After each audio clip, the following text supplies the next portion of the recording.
process of my portrait, and I want to show you what it looks like now. First of all, I drew the picture in this pad here. This pad is fabulous for multimedia. For example, you can use pencils, colored pencils, lead pencils. You could use watercolor pencils, so pretty much all sorts of different pencils. So right now, I'm going to show you my picture that I just did.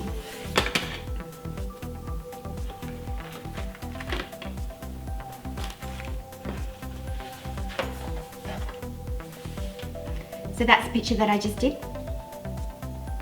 using this mechanical pencil.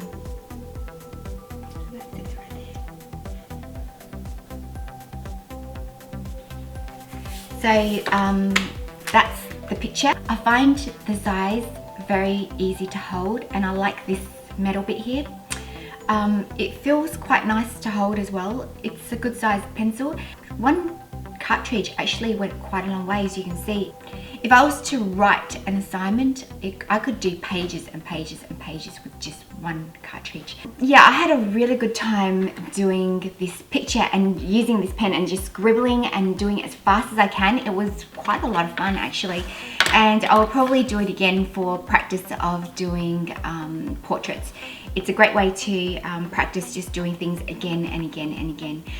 If you want to be really great at anything, the best thing to do is to do it every single day, maybe for an hour or 2 hours, and just that's all you need to do, even 30 minutes. And make sure that if you want to get really good at something, you do it every single day. Well, I hope you enjoyed my video, and if you did, please don't forget to subscribe and give me a thumbs up. And up until then, I hope you have a great time with your family and friends, and I look forward to seeing you next time. Bye!